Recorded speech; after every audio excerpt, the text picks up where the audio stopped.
All right, here's a question. Do you eat more when you're stressed? Maybe you eat less. Either way, there is a symbiotic relationship between your brain and what you eat. If you want good mental health, you can start by nourishing your brain with nutritious food. Joining us this morning is Dr. Drew Ramsey. His latest book is called Eat to Beat Depression and Anxiety, Nourish Your Way to Better Mental Health in 6 weeks. Dr. Ramsey, thank you so much for joining us this morning. Marysol, it's so nice to be with you. So you have many titles, including but not limited to brain foodie, kale evangelist, but for today's purposes, we will call on the nutritional psychiatrist portion of your resume and your brain. Is that okay? That sounds wonderful. Let's talk about food and mental health. Please, first of all, let's start their conversation by answering what exactly is a nutritional psychiatrist? Why should we be listening to you over anyone else?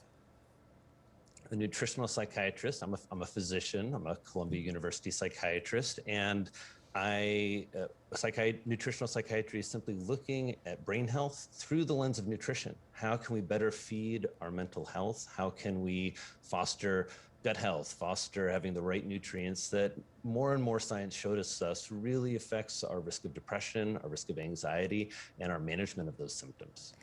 I thank you for that answer. We talk a lot about this show about mental health. We're all very open about it. You know, being active is one way and also eating. But really, from your purview, how is our mental health really affected by what we eat? Am I going to feel sharper, better if I eat salmon versus Doritos?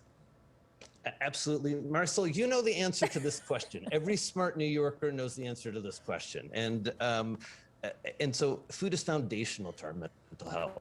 First of all of the wonderful brain chemistry going on up there, it starts with your food. The very neurotransmitters that we talk about, those are made from food. And we know certain foods have more of them. So looking at the foods now everyone's seeing, dark chocolate, cashews, olive oil, these are just packed with antidepressant nutrients like magnesium, vitamin B12, omega-3 fats. And so more of those nutrients first in the data, they just show that people do better in terms of mental health outcomes. And then when people have, this data is new, when we have individuals who are in treatment of some type, but they're still having some depressive symptoms, when you enforce or prescribe a Mediterranean style diet, more plants, more olive oil, more seafood, people just get better. Actually, in one study, the SMILE study, a third of individuals went into full remission. And so that's the kind of data I think that makes nutritional psychiatry really relevant now. It is, right, because as you mentioned, it's a relatively new study, it's new data.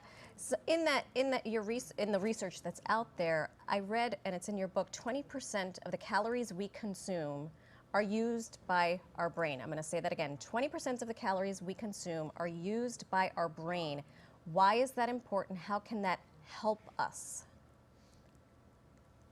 Well, to me, that signal is really the answer to your first question. Why is it so important? Because the brain is the most important asset we have. It's your sense of humor, it's your va-va-voom, it's your intellect. Everything revolves around your brain. We all know that. And it really creates the lens by which we see the world. That's why psychiatry is so interested in brain biology. And food is foundational to all biology. So when I see this 20% of the calories, just a little 3-pound blob, it really tells me I want to pick those calories carefully and make sure they come with the right nutrients that fuel this huge engine. So what are the 12 key nutrients that you mentioned that are necessary for improving our brain health? All right, well, let's talk about a few of my favorites, because some people have heard about a few, like long-chain omega-3 fats. The long-chain part is important. Those come from small fish, the anchovies, wild salmon, and also being a New Yorker, I love the oysters and the bivalves. Things like magnesium and zinc, these are minerals that you can find in a variety of sources, plants and meats. And I like to find both of those sources. And so I'll look again to seafood, but also to things like beans and leafy greens. In nutritional psychiatry, the way, instead of having to memorize all 12 nutrients, the way we think about food is in food categories. Wow. And so you hear me hitting these over. I have a little rhyme: seafood, greens, nuts and beans, and a little dark chocolate. And just because when I look at my plate, if I see all those things, I'm like, you're good. This is definitely gonna make my brain feel better. I like that rhyme. I'm gonna have to commit it to memory, but I want to bring in my team because we all think about the food we eat even when we're trying not to. Dan and Betty are here. I do have a question because, okay, I'm 46. I spent birth through 25 not eating any of those Anything, things. yeah. And so now I'm on the back nine of my Explains a lot. life, right?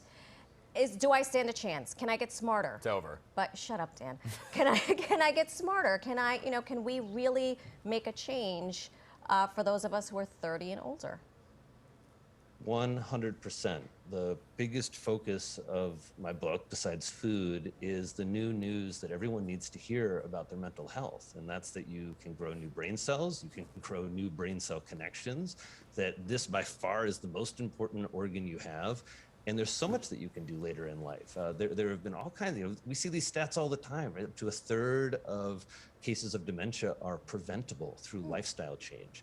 And so I would want you to hear incredible encouragement. I think you're better prepared now than you've ever been, Marysol. I don't know about Dan. Dan's still worried about saving $20. Dan's a bit of a question mark. So There's a lot of emptiness, so those calories are feeding nothing up here. There's a lot of treatment needed in Dan. Yeah, there's a Do lot the of $40. Have a great time.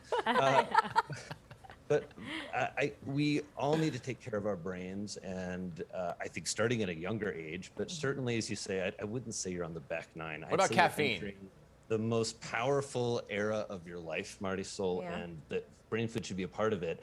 And I think it helps people take care of their mental health in an active way. Besides all the nutrients, I want people to hear that.